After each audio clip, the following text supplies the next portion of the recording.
Eh ben allez, t'es prête?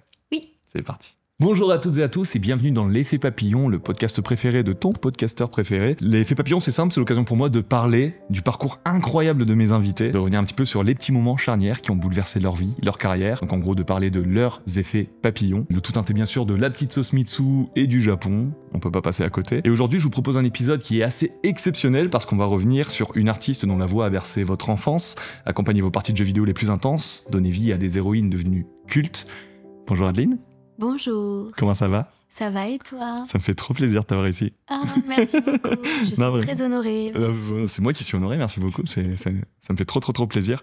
C'est le deuxième épisode et j'ai un petit coup de stress, tu vois, parce que je lance ce podcast, mais avoir toi et juste Maxime juste avant, waouh, ça fait... Bravo à toi. c'est adorable. J'espère, je te souhaite beaucoup de succès. Bon, c'est adorable, merci beaucoup.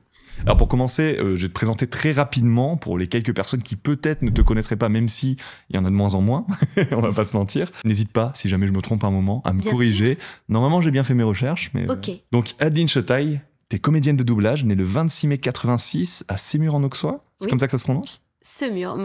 Fiche. Ah, Semur, ok. Donc tu débutes ta carrière à seulement 7 ans dans Bambi. Oui. Et après avoir directement claqué une réplique qui est encore culte aujourd'hui, hein, parce que tu es la voix de la réplique mythique « Cours, Forrest, cours !» Voilà. Excellente imitation. Merci beaucoup. T'es rapidement devenue une figure emblématique du monde du doublage français, puisque t'es également, entre autres, la voix derrière Ellie dans The Last of Us, la princesse Zelda dans Breath of the Wild ou TOTK, Jinx dans Arcane, ou encore même Kiki la petite sorcière, Nausicaa dans les films du studio Ghibli, pour rester un petit peu sur le Japon, mais on reviendra dessus un petit peu plus tard. Mm-hmm. Et derrière tout ça, Adeline Chetaille, c'est plus de 200 000 followers aujourd'hui sur Instagram. C'est aussi une artiste engagée, notamment avec le mouvement Touche pas ma VF. Une vie partagée aussi aux côtés du créateur de contenu Sora, Maxime, avec qui tu projettes de t'installer au Japon. Oui. Donc ça paraît, on va en reparler un petit peu après. Bon, je vais m'arrêter là parce que je pourrais passer littéralement un podcast entier à parler de ta carrière. Là, le but aujourd'hui, c'est de revenir un petit peu avec toi sur les différents moments charnières, les petits choix, conscients ou pas, qui a posteriori t'ont amené très loin. Déjà, toi aujourd'hui, Adeline, du coup, avec 30 ans de carrière, il faut dire, même plus de 30 ans de carrière, non mais c'est fou. Comment tu perçois un petit peu aujourd'hui, toi, ta vie, ce que tu as fait jusqu'à maintenant, ta carrière Je suis assez surprise. Ok. Parce que il faut bien imaginer que quand on a commencé le doublage de voix, c'était pas du tout voué à être aussi connu que ça. Et moi, à mon époque, donc il y a 30 ans, c'était vraiment complètement obscur. Personne ne savait que ça existait. J'étais en agence de casting parce que je tournais aussi. Et mon agent, à l'époque, quand j'avais 15-16 ans, m'avait dit de ne surtout pas dire que je faisais ça. Parce que c'était mal vu. En fait, le doublage, c'était un peu le truc des comédiens ratés. C'est fou. Et il fallait pas s'en vanter. Donc ça a été bouleversé, ça a complètement changé. Donc ce qui veut dire que quand j'ai commencé, moi je me suis toujours amusée à faire ça, j'ai toujours aimé faire ça, mais je n'ai jamais imaginé le faire dans la lumière. Je me suis toujours dit, et c'est même pour ça que je le faisais, que c'était quelque chose de l'ombre, que c'était caché, et que je resterais anonyme. Donc je ne l'ai jamais fait avec un plan de carrière ou une envie particulière de marquer les esprits ou autre. J'ai pas eu cette impulsion-là. Et ensuite, quand sont venues les conventions, les rencontres avec les fans, la médiatisation et toutes ces choses qui ont beaucoup évolué ces dernières années, ça a été très surprenant. Et ça a été un peu une révélation de se rendre compte, en fait, qu'on avait marqué les gens, qu'on avait un passif émotionnel avec énormément de monde. Tu peux le dire. Voilà, quand je vais en convention, particulièrement pour Zelda, ça provoque beaucoup d'émotions. Parce que c'est une licence qui a plus de 30 ans. Il y a vraiment plusieurs générations qui ont joué à ces jeux. Aujourd'hui, j'incarne la princesse Zelda dans plusieurs jeux, ce qui est assez exceptionnel parce que le chara-design changeait régulièrement. Tout à fait. On a un chara-design qui est resté pour 2 jeux, plus des licences aussi Hyrule Warriors. Donc, c'est exceptionnel. Et parfois, je suis face à des familles qui ont les larmes aux yeux de pouvoir écouter ma voix. Et c'est quelque chose auquel je ne m'attendais pas du tout. J'imagine. Donc voilà, et le regard que j'ai aujourd'hui sur ma vie et sur ma carrière, c'est ça, c'est de me rendre compte, en fait, qu'il y a eu un marquage émotionnel et que j'ai une histoire, en fait, avec chaque personne que je vais rencontrer, chaque francophone qui va peut-être avoir entendu ma voix On disait tout à l'heure avec Wakfu, avec Amalia, par exemple, le dessin animé qui date de 2008, je crois. Il y a Ma famille d'abord. Et en fait, avec chaque personne, je vais avoir une petite histoire. Et je trouve ça assez incroyable, en fait, de sentir du lien. Voilà. Yeah, c'est fou parce que quand t'enregistres, t'es dans ton studio d'enregistrement ou dans ton box ou quoi, et tu t'imagines pas à quel point il y a une portée, à quel point ta voix, elle va, comme tu dis, émouvoir certaines personnes, peut-être créer des émotions, des souvenirs chez certains aussi. C'était très intime jusqu'à il y a quelques années. J'avais pas du tout cette conscience. Je pensais pas à la personne qui allait écouter. Ouais. Je pensais à moi et comment j'allais transmettre des émotions, comment j'allais vivre ces émotions, comment j'allais les interpréter. Mais c'est depuis très récemment que je pense au public derrière. Je pense que ça fait depuis une petite dizaine d'années où je commence à me dire « Ah, là, peut-être que ce que je vais faire va marquer quelqu'un. » Ok, c'est fou. Toi d'ailleurs, quand est-ce que tu daterais, grosso modo, justement ce shift qu'il y a eu entre le moment où les comédiens de doublage étaient vraiment dans l'ombre et le moment où petit à petit c'est vraiment arrivé sur le devant de la scène? Est-ce que tu as une date ou un élément précis, par exemple, qui a fait ça a commencé tranquillement dans les années 2000, mais je pense que vers plus 2010. Ouais. En tout cas, et puis même plus tard, parce que Zelda, pour moi, c'était 2017. Ouais.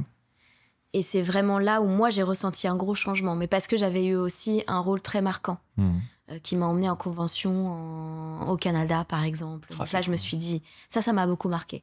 Être invitée au Canada, grâce à un rôle que j'ai fait, qu'on me paye le voyage.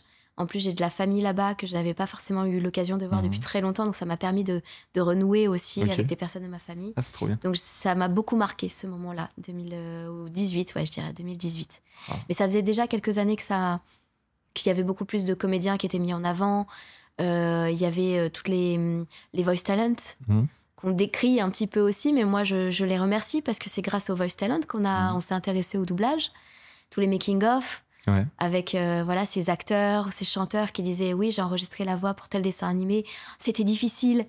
Et on a commencé à voir ce métier, à se rendre compte que c'était un métier d'interprétation et pas d'imitation, parce qu'on a souvent confondu. Oui. Et encore aujourd'hui, malheureusement. Je le ressens plus du tout.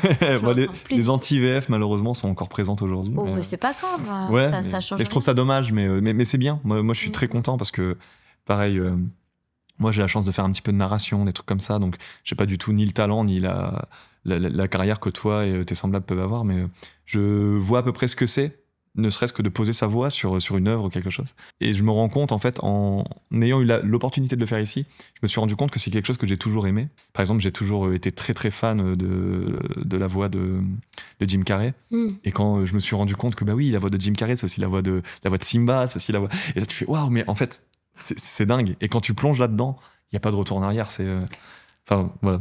Juste, comme ça, je te donne déjà un petit peu tout l'amour que j'ai pour ton métier. On va rentrer dans la première grosse partie du podcast. D'accord. C'est donc une partie qui s'appelle tout simplement tes effets papillons. Ok. Donc, on va essayer de revenir un petit peu sur les moments charnières qui t'ont amené à faire toutes ces choses, que ce soit en bien, en mal.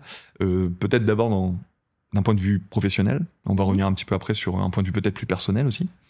D'abord, professionnellement, toi, c'est quoi l'élément déclencheur qui t'a amené déjà à faire ce métier-là? Parce que tu as commencé très jeune. C'était quoi le déclic du début? Le déclic du début, c'est que j'aimais interpréter des personnages et que je faisais déjà des mini-spectacles. Ok. J'avais l'âge de ta fille et je faisais déjà des shows. Je marchais à peine que j'allais au parc et je montais sur des petites estrades et je faisais déjà des petits spectacles. Ouais. Voilà. Et j'ai toujours adoré ça. J'ai été encouragée à ça parce que mon père était musicien et conteur surtout. Okay.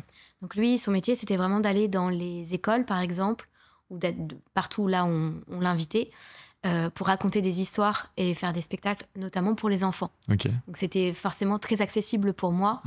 Et par mimétisme, je pense que je voulais faire ça et que j'aimais bien faire ça. J'étais une enfant qui avait vraiment son propre univers et j'avais beaucoup de personnages dans ma tête déjà. Ouais, je comprends. Et je pense que mes parents ont vu ça et ont voulu m'encourager. Donc j'ai été inscrite en agence de casting, très très jeune, donc vers 6-7 ans. Et à côté de ça, il y a aussi quelqu'un qui a dit à mon père je sais qu'on recherche des voix d'enfants pour du doublage. Et donc, on nous a expliqué ce que c'était. Et c'est comme ça que je me suis retrouvée en studio. Donc, peut-être le premier effet papillon, c'est de monter sur un petit piédestal dans un parc et de commencer un spectacle. Ouais. C'est fou parce que je faisais exactement la même chose. Et je pense même, ma mère, elle a encore des photos de moi. Et pareil, comme tu dis, à l'âge de ma fille, où moi, dès qu'il y avait la moindre estrade, le moindre petit truc où je pouvais être légèrement en hauteur par rapport au grand, je montais dessus et puis je savais pas ce que j'allais faire. Mais j'allais chanter une chanson, la dernière poésie que j'avais retenue, juste je la contais aux gens et je faisais la même chose. C'est rigolo. Et peut-être que c'est un truc d'enfant, de tous les enfants, je ne sais pas. Ou peut-être que c'est vraiment quelque chose avec, pour les artistes. Peut-être. Moi, j'ai un peu ce sentiment aussi que le fait de monter pour transmettre quelque chose à quelqu'un, c'est transmettre des émotions, transmettre du rire, peu importe, tu vois. Je pense qu'il y a des gens qui l'ont et qui aiment faire ça, et ça amène peut-être derrière à des carrières d'artistes. C'est un peu inné, alors qu'est-ce qu'on en fait après? Ouais, c'est ça, qu'est-ce que t'en fais après, mais c'est super intéressant. Et donc, toi, ton premier rôle, ça a été Bambi, on a dit. Et donc, c'est à partir de cette agence de casting dans laquelle tes parents t'ont inscrite que t'as pu avoir ce premier rôle? Non, c'est différent parce que y a la partie tournage qui est avec une agence, tu fais des castings, etc. La partie doublage, il n'y a pas d'agence. C'est vraiment du bouche à oreille. Tu vas rencontrer une personne qui va ensuite trouver que tu as bien travaillé et va parler de toi, etc. Donc c'est totalement aléatoire et c'est, je pense, 1 million d'effets papillons. Tu peux tousser, hein. Non, mais je suis en train de décéder actuellement. Je suis désolée. Tiens pas de tousser, t'en fais pas. Et du coup, toi, justement, c'est venu de où, justement, cette proposition, par exemple, pour ton premier rôle C'est vraiment une personne qui faisait ça en tant qu'adulte et qui a dit je sais qu'il cherche des voix d'enfants. Ok. Voilà. Ah, c'est fou. Et donc, tu fais Bambi, ça se passe bien? Ça se passe bien, j'ai une petite voix d'enfant, c'est très recherché. Et donc, on va parler de moi très rapidement et m'appeler régulièrement. Ok. Et du coup, ton deuxième rôle qui arrive, je sais pas s'il est arrivé tout de suite après ou plus tard. Forrest Gump arrive très vite, hein. Très très vite. Ma pauvre. Tous, hein, t'inquiète. Non, mais en fait, c'est... Enfin, j'ai la voix... Ouais, bon. Ok. Écoutez ma voix dans des œuvres. Ne l'écoutez pas là parce que... Ils sont là pendant 1h30 à t'écouter, donc... T'en fais pas. Je suis navrée. Il n'y a pas de souci. Et du coup, Forrest Gump, ça a été ton deuxième rôle direct? Je ne crois pas. Il y a eu plusieurs choses. Il y a eu Beethoven 2. Ah oui. Il y a eu un très beau film qui s'appelait Soleil trompeur. C'était un film russe où je faisais la petite fille d'une personne de la mafia et tout. Okay. C'était un film très dur, mais je m'en rappelle parce qu'il y avait des belles scènes. Okay. Et en fait, d'ailleurs, je crois que ce film, que personne ne connaît aujourd'hui, a été un des films les plus importants de tout le début de ma carrière. Parce que c'est la première fois que j'ai vraiment expérimenté le fait d'aller interpréter des émotions très fortes. Il y a eu aussi She's So Lovely, je crois, avec Sean Penn, où je jouais sa fille, et on a eu des grosses scènes aussi où on pleurait et tout ça. Et donc ça, c'est des choses qui m'ont beaucoup marquée parce que j'ai touché à cette intensité de faire pleurer, de pleurer, de jouer quelque chose de très très fort. Et très tôt en plus dans ta carrière. Très tôt, ouais. C'est devenu une drogue. Je peux comprendre. Et t'avais pas spécialement fait d'école de comédie ou quoi? C'est quelque chose que t'as fait un peu sur le tas Oui, enfant de la balle, comme on dit. Ouais. Ah, c'est fou, c'est fou. Bon, on voit le talent inné. Pas forcément... Je pense que si je devais réécouter aujourd'hui... Alors, tout ce qui est dans mon enfance, c'est tellement innocent et voilà, on peut pas trop juger. Mais à partir du moment où j'étais un peu plus adulte et où je jouais la comédie, je pense que j'aurais un esprit critique aujourd'hui. Voilà, c'est pas forcément inné. Il y a aussi après tout le travail que tu fournis sans cesse. Ouais, mais sans avoir quelqu'un qui te donne des cours tous les jours comme on peut penser ou comme on peut croire. Non, mes cours, c'était d'être en studio. D'être en studio et d'être sur le terrain, quoi. Ouais. C'est passionnant.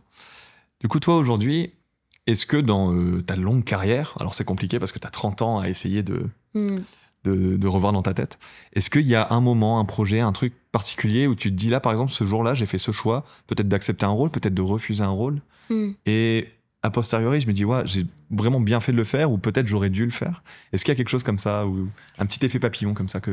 En fait, c'est très complexe à quantifier, parce que, donc déjà, ton effet papillon, il peut être très retardé. C'est-à-dire que tu peux même ne jamais savoir. Oui. Tu as fait quelque chose ou tu as dit quelque chose qui a bien plu à une personne qui va y repenser 1 an plus tard, peut-être. Tu vois, et tu peux pas le savoir. Bien sûr. Tout ce qui est casting, parce qu'on nous propose des castings, pas du tout de la même manière qu'avec les agences, les tournages, etc. En gros, comment ça se passe ? On débute. Comme je te disais, moi, c'était une petite voix d'enfant. On a parlé de moi en disant « Ah, il y a une comédienne, c'est une petite fille, elle a une voix très mignonne, elle joue bien la comédie. » Je sais pas, je me débrouillais bien, peut-être, à ce moment-là. Et puis, c'était très rare. Et puis, j'avais la disponibilité. Parce qu'en fait, ce qu'il faut savoir aussi, c'est que mes parents ne m'ont pas scolarisée. Ah. Donc, j'étais plus disponible qu'un enfant classique, lambda, entre guillemets. Enfin, lambda, c'est pas le mot que je voulais choisir. Un enfant avec une scolarité classique. Voilà, un enfant dans une famille classique et une scolarité classique. Donc moi, j'ai pas été scolarisée. J'ai fait l'école à la maison. Ok. Et il y a eu un premier choix important, je pense, c'est au moment de peut-être entrer au collège. Je crois que c'est ça. Mes parents m'ont posé la question. Veux-tu continuer à travailler, entre guillemets, à aller en studio assez régulièrement et faire l'école à la maison, sachant que ça va devenir plus difficile, puisque le collège, c'est quand même plus difficile. Ou est-ce que tu veux prendre un cursus, entre guillemets, plus classique et aller à l'école, voilà, pour de vrai et tout ça. Et donc ça a été un choix important. Et je pense que c'est plus ça. J'ai fait le choix de continuer à travailler, de ne pas être scolarisée. Ok. Voilà. Et d'ailleurs, à la base, le fait que tu ne sois pas scolarisée, c'était par rapport à quoi ? C'était un choix de tes parents ? C'était par rapport à vos disponibilités ? Mon père était contre la méthode globale d'apprentissage. Je comprends. J'ai jamais trop compris ce que c'était, mais je crois que c'est une façon d'apprendre à lire et à écrire qui est par monosyllabe au lieu d'apprendre les lettres. Je sais plus ce que c'était exactement. Okay. Mais en tout cas, mon père, il y avait eu une réforme de la scolarité. Il n'était pas d'accord et il préférait m'apprendre lui. Okay. Et donc, mes 2 parents m'ont appris à lire, à écrire, à compter. Et j'ai tout de suite adoré lire. Donc, moi, je lisais... j'avais une lampe de poche, tu sais, et je lisais sous mon drap jusqu'à minuit. Voilà, et je dévorais. Et donc, j'ai fait un peu finalement ma propre culture et mon propre apprentissage aussi comme ça. Ensuite, j'ai décidé de ne pas aller à l'école. Ça ne m'intéressait pas. Et donc, j'ai continué à être plus disponible.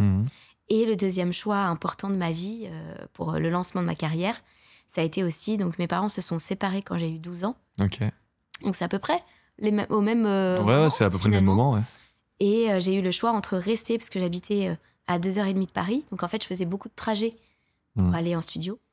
Et j'étais plus proche de ma maman, mais mon papa allait vivre en région parisienne. Okay. Et donc, j'ai fait le choix, un choix de carrière finalement, puisque j'ai abandonné, entre guillemets, ma maman et mes petites sœurs, et je suis allée vivre avec mon papa à Paris, en banlieue parisienne, pour pouvoir continuer à travailler. En fait, j'aimais vraiment ça. C'était déjà plus fort que tout d'aller en studio et de jouer la comédie et de faire tout ça. Et puis j'avais envie de changer, de vie. Et voilà. Donc ça a été un choix très important, mine de rien. En plus, là, tu as eu 2 choix très rapides. Donc, le fait, comme tu dis, de continuer l'école à la maison et de ne pas rentrer dans un cursus classique qui t'aurait pris du temps. Je te coupe, mais je crois que c'était pas le collège, parce que ça me paraît trop rapproché. Je pense que c'était un peu avant, c'était vers... Non, c'était vers 7-8 ans peut-être. Ah, donc primaire. Grande section, un truc comme ça. Ok. Je crois que j'ai eu ce choix-là à ce moment-là. Ok. Donc à 7-8 ans et ensuite à 12 ans. Ok. Non, mais c'est super intéressant. Et là, pour le coup, on est vraiment... on est typiquement dans l'effet papillon, parce que serait ta vie aujourd'hui si tu n'avais pas fait ce choix-là à ce moment-là, quoi. Aucune idée. Tu peux pas savoir. On reviendra un peu plus tard dans le podcast sur ça. Ok, super intéressant. Ouais. Donc plus que des choix de rôle ou pas. Puisque mes rôles ne m'ont jamais été vraiment proposés. En fait, on m'a toujours dit... Donc, pour revenir à ce que je te disais, je fais la petite aparté. On entend parler de moi ou on veut travailler avec moi, pour X, Y raison. On me dit, es-tu disponible tel jour, telle heure ? Je n'ai pas de scénario, je n'ai pas de... Pour faire quoi, je ne sais pas. Je sais pas. Et c'est juste, est-ce que je veux travailler ? Bah oui, je veux travailler, je suis intermittent du spectacle, il me faut des sous. Donc, j'accepte et je peux pas... En fait, je peux pas te parler d'effet papillon de choix. Ou alors, ça aurait plus... Est-ce que j'aurais eu la flemme de travailler ce jour-là ? Ça m'est jamais arrivé de dire non parce que j'avais la flemme, mais ou est-ce que j'aurais été prise par autre chose, indisponible. Mais ça, c'est tellement hasardeux que je peux pas vraiment te parler d'effet papillon là, je peux comprendre. Parce que j'ai pas eu Après, d'impulsion dessus. Alors je pense, c'était peut-être dans un podcast, c'était peut-être sur StreamVF que tu avais fait, peut-être avec Donald Renew, où vous parliez justement de parfois des rôles où tu passes juste à côté, où t'es presque passé à côté, et je sais plus c'était sur quoi, j'essaie de me souvenir, mais est-ce qu'il n'y a pas un rôle Ah si, c'est Jinx, je crois.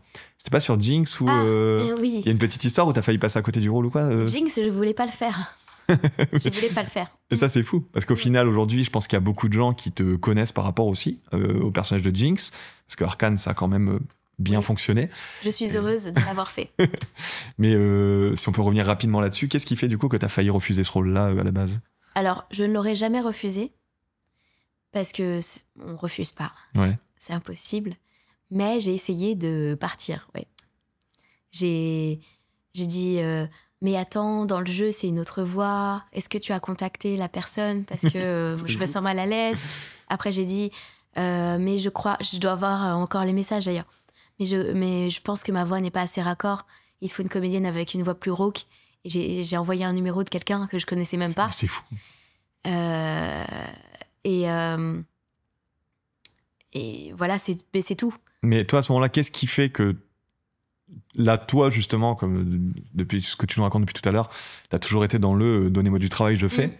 Et là, on te propose ça. Qu'est-ce qui fait que tu t'es pas Est-ce que c'est toi, tu t'es dit vraiment, ça me correspond pas? Ou est-ce que tu sentais pas le projet? Ou c'était par rapport à quoi que t'as eu cette envie de conseiller quelqu'un d'autre? Je pense que c'est à cause de Maxime qui m'a dit attention League of Legends. Ah. À cause. Non, mais c'est-à-dire la commu League of Legends qui faisait un peu peur ou quelque chose comme ça? Ok. J'ai eu peur. J'ai eu peur d'être dans une sauce parce que c'était pas les voix du jeu. Ah. Ce qui peut être malheureusement compréhensible à notre époque. Bien sûr, ça aurait été légitime si ça n'avait pas été effectivement complètement autre chose. Mais là, je ne connaissais pas le projet. Ouais. Pour moi, on m'a juste dit une adaptation de League of Legends, une grosse communauté, des personnes très fans, le personnage le plus important que tout le monde connaît. Je me suis dit, oula, je mets le doigt dans quelque chose, ça m'a terrorisée. Plus grand que moi, ouais. Ok. Et ensuite, quand j'ai passé les essais, j'ai adoré l'essai en lui-même et le personnage, mais j'ai eu encore une fois peur de la critique. Et ça, c'est ça qui a changé dans mon métier aussi, puisque avant, j'en avais pas conscience. C'est ce qu'on disait tout à l'heure, c'est que maintenant que tu t'es un petit peu rapproché justement du public et de ce que les gens pensent de toi, parce qu'aujourd'hui, les gens connaissent ton nom, connaissent ton visage. Ouais. Est-ce que tu peux être amené justement à avoir cette peur de comment les gens vont j'ai eu peur du raccord vocal, en fait. Et au final, quelle masterclass. Finalement, ça s'est bien passé. Mais ça a été difficile et ça n'a pas été les meilleures conditions pour la première saison. Deuxième saison, je suis très heureuse. Première saison, j'ai encore du mal à réécouter mon travail. Ah ouais Par rapport à quoi, par exemple? Je voudrais tout refaire. Ah ouais. Mais ça, c'est quelque chose que tu as souvent ou sur ce projet-là en particulier? Très souvent. Très souvent, ouais. Syndrome de l'imposteur, des trucs comme ça ou... Pas du tout. Extrêmement perfectionniste. Ok. Voilà, je me sens pas... je sais que... Enfin, j'ai conscience de tout ce que j'ai sacrifié, déjà. Je viens de t'en parler. J'ai fait des choix quand même très jeunes qui m'ont peut-être fait passer à côté d'autres choses, tu vois, que je ne saurais jamais. Mais j'ai conscience aussi de tout le travail que j'ai fourni et voilà, j'ai pas de souci avec ça. Mais extrêmement perfectionniste. Mais ce qui est une bonne chose au final. C'est ça aussi qui fait... qui a fait ta carrière. Donc, je pense. Là, est-ce que tu aurais autre chose au niveau professionnel? Après, on va aller un petit peu plus dans le niveau personnel aussi, parce que dans le niveau personnel, on a plein d'effets papillons tout le temps. Bien sûr. Mais au niveau professionnel, est-ce que tu as un autre projet peut-être peut-être un projet sur lequel tu as failli passer à côté ou au contraire un projet que tu n'as pas pu faire et tu te dis, mince, j'aurais aimé le faire celui-là ou... Est-ce que tu as des choses comme ça qui te viennent en tête? Après, avec tout ce que tu as fait, je sais que ça peut être compliqué. Ouais, j'ai une anecdote en tête. J'ai refusé 2 fois le casting pour mercredi. Ah ouais. Mercredi de Netflix ou mercredi de... Ok. Ouais, la série pour doubler Jenna Ortega. Ok. Mais c'était un moment où j'avais déjà beaucoup de travail, j'étais très fatiguée. Ok. Et donc j'ai refusé, j'ai eu une période en fait où j'ai refusé tous les nouveaux projets, nouveaux projets. C'était même avant de décider de partir vivre au Japon, c'était juste que j'avais vraiment beaucoup de travail. Ok. Et que je sentais que la corde se tendait. Ouais. Et je voulais limiter un petit peu et puis me dire aussi en fait, je me disais que ça n'avait pas d'intérêt que je sois partout, tout le temps. Ok. Voilà. Donc, j'étais flattée de l'intérêt qu'on me portait, mais je me sentais fatiguée et je voulais laisser un peu de place. Bon, ça paraît ça fait très, comment dire, prétentieux de dire ça. Pas du tout. Mais voilà, j'étais extrêmement sollicitée à ce moment-là. Donc, la personne me propose un casting. Je lui dis, je suis désolée, je ne prends pas de nouveaux rôles. Donc, je ne vais pas me mettre sur un casting pour une nouvelle série parce que je suis déjà full et je voudrais pas même... En fait, professionnellement, accepter un casting, ça signifie aussi donner des disponibilités. Et si je suis prise, je n'ai pas envie de prendre la personne en otage et lui dire désolé, j'ai qu'une demi-journée dispo, alors que tu as besoin d'une semaine. C'est pas réglo. Je comprends. Cool. Donc, j'avais cette approche-là. Et en fait, les castings ont continué parce qu'ils n'arrivaient pas à trouver la voix. Et elle m'a redemandé une deuxième fois. Et j'ai dit oui. Et en fait, le jour du casting, j'ai complètement oublié. Ah, t'es pas allée au casting? Ah. Je suis pas allée. Je me rappelle, j'avais acheté des meubles pour ma terrasse. Et j'étais en train de monter mes meubles. Et j'ai passé ma journée à monter des meubles pour ma terrasse. Et je vois que la personne m'appelle. Et je me rends compte que j'ai oublié. Et elle insiste, elle me dit... viens ce soir, viens tout de suite. Et j'ai dit, écoute, regarde, je suis même pas venue au casting, c'est que vraiment je suis fatiguée et il vaut mieux pas que je fasse cet essai. Voilà. Ah, c'est fou. Et j'ai appris après que c'était pour ce rôle-là. Ah oui, parce que tu connaissais pas le rôle à ce moment-là. Tu connaissais le nom du projet quand même? Non, pas du tout. Pas du tout? Non. Ah, c'est fou. On t'a juste dit, une série Netflix. Ok. On sait jamais ce qu'on va faire. Tu sais quand même que c'est sur telle ou telle plateforme ou même ça, on vous le dit pas? Ça peut. C'est très rare. Ah, c'est fou. Donc vraiment, c'est embargo de partout. Et... Ah, c'est passionnant. Donc, le moindre... En fait, ça, c'est plutôt... ça va être compliqué de parler d'effet papillon, je pense. C'est plus facile de dire... de parler de la peur qu'on a, de toujours passer à côté. Ouais. Parce que dès que tu fais quelque chose, tu peux passer à côté d'un truc. Ouais. Dès que tu pars en vacances, là, tu vois, j'ai refusé pour venir 2 semaines ici à Tokyo. J'ai refusé, je sais pas, 5 ou 6 projets. Toujours quelque chose qu'on manque. Ouais. Mais c'est pas grave. Même au final, ce qu'il y a de beau dans ce concept-là, c'est que tu vois là où t'es aujourd'hui. Et moi, ce que j'aime beaucoup, et c'est pour ça que je parle souvent de l'effet papillon, moi, je me suis rendu compte de ça. Je suis pas du tout spirituel. Je suis même très, très esprit critique et très scientifique dans ma tête. Et je vois pas du tout l'effet papillon comme un truc spirituel. Je vois vraiment ça juste comme une suite logique de choses. Juste parfois, tu fais des choix et tu te rends compte que ça t'a amené ou pas à tel ou tel endroit. Et ce qu'il y a de fou, c'est que même les choses négatives de ta vie t'amènent potentiellement vers des trucs positifs par la suite. Et moi, aujourd'hui, en fait, me rendre compte qu'à partir du moment où t'es bien dans ta vie actuelle, ça te permet de relativiser sur, tu vois, à cette époque-là, il m'est arrivé ça. Mais si j'avais pas eu ce moment qui était très complexe, je serais peut-être pas la personne heureuse que je suis aujourd'hui. Et ça, c'est vachement intéressant, en fait. C'est pour ça que j'adore ce concept-là. Bien sûr. Parce que ça te permet vraiment de remettre en question aussi les moments durs dans ta vie. Tu dis, c'est pas grave. Ça va m'amener quelque part par la suite et c'est pas grave. Bien sûr. J'avance, j'apprends. Il y a toujours quelque chose. Mais je comprends que dans ton style de métier, où t'es jamais sûr de rien. Inquantifiable. Bah, totalement, ouais. En fait, je pense qu'il y a vraiment, je te dis, 1 millier de battements d'ailes à chaque seconde, mais qui ont une répercussion tellement lente que c'est inimaginable. Bah ouais, totalement. Il n'y a que ça. Que ça, bien sûr. D'ailleurs, très rapidement, hein, là tu parlais par exemple de mercredi. Je sais que c'est une question que moi je me suis souvent posée et je pense qu'il y a peut-être des gens aussi qui connaissent pas spécialement le milieu du doublage qui se posent cette question-là. C'est là par exemple pour Jenna Ortega, elle faisait déjà du cinéma avant mercredi et on a cette image un petit peu de il y a tel acteur de doublage qui fait tel acteur, actrice dans la vie. Et là par exemple pour Jenna Ortega, malgré le fait qu'elle avait déjà eu des rôles avant, elle n'a pas une doubleuse associée à elle ou quoi que ce soit. On continue quand même de demander à d'autres personnes parfois de faire le doublage. Je pense que maintenant, c'est acté que c'est Emilou Holmes. Et c'est très très bien. Et je ne sais pas si c'était elle qui l'a doublé avant. J'en sais rien. Mais je tiens à préciser aussi que c'est pas parce que j'ai refusé le casting que j'aurais forcément eu le rôle. Ah, bien sûr, bien sûr. J'aurais pu faire le casting et ne pas l'avoir. Voilà. Non, mais c'est intéressant C'était une évidence que Emilou était très bien dessus. Parce que je pense qu'il y a des gens qui se disent, bah voilà, tel acteur, c'est sûr, ça va être telle personne qui va le faire. Et on se rend compte parfois que non, en fait. On se rend compte que non, dans ce milieu-là. Et tu vas pas savoir pourquoi. Ouais. Enfin, le public, ou même toi. Là, j'ai un ami qui, pareil, double un acteur depuis plus de 20 ans. L'acteur est dans un film ou une série, j'en sais rien.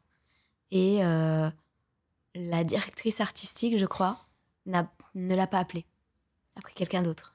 Parce que sa voix correspondait pas à ce rôle-là en particulier, ou on peut pas savoir. On peut pas savoir, ouais. Je peux pas te dire. Mais c'est fou, ouais. Parce que c'est des choses qui sont totalement inconnues, je pense, pour la plupart des gens. Totalement. Et il peut y avoir plusieurs raisons. Le comédien n'est pas disponible parce qu'il fait une tournée, il est en tournage, il fait Avignon, on ne sait pas. En cas de décès, bien sûr, évidemment. Il peut y avoir plein de raisons comme ça, où on a essayé d'avoir une continuité dans la voix et on n'a pas pu. Ou alors, c'est vraiment un choix. On n'a pas voulu de cette personne en particulier pour X ou Y raisons. Ça peut être des raisons personnelles, comme des raisons professionnelles, comme juste des affinités. Ouais, directeur du casting, en mode, peut-être pas lui. Directeur du casting qui se dit, non, j'ai envie d'avoir telle personne. Ouais. Ou le client directement, qui n'a pas envie. On ne sait pas. Ah, c'est fou, ouais. C'est fou à quel point ça reste encore quand même très fluide, totalement... en fait. Ouais. Ouais. Et puis moi, demain, je passe un casting. Je ne sais pas pourquoi j'ai été refusée ou prise. Ah, on te le dira jamais. On me le dira jamais. On va passer un petit peu sur le côté personnel. Alors, au niveau personnel, aujourd'hui, on sait que tu partages ta vie avec le merveilleux Maxime, que les gens connaissent sous le nom de Sora. Je vais te spoil un petit peu parce que toi, tu ne l'as pas vu au moment où on tourne, mais on a un petit peu parlé de toi dans l'épisode de ce podcast qu'on a consacré à Sora. Tu es clairement un des effets papillons de Sora. Est-ce que toi, dans ta vie personnelle, que ce soit post, pré-Sora, peu importe, est-ce qu'il y a des petits moments comme ça où tu te dis, bah voilà, à ce moment-là, j'ai eu un truc, j'ai fait tel choix, j'ai contacté telle personne et ça m'a amené là d'un point de vue totalement personnel. Tu veux dire en lien avec Maxime ou peu importe? Oui ou non, ça peut être antérieur à Maxime. Des petits moments dans ta vie où tu te rends compte aujourd'hui, tu dis, bah tu vois là, à ce moment-là, si j'avais pas genre appelé telle personne, si j'avais pas fait ça, j'aurais pas rencontré telle ou telle personne derrière. Il y en a tant, hein. C'est dur. Il y en a trop, il y en a tant. Tu vois, j'ai trouvé très facilement les choix très importants dans ma jeunesse. Ouais. Après, il y a eu... c'est beaucoup des choix professionnels, en fait. Beaucoup de choses professionnelles. Et dans la vie perso... tu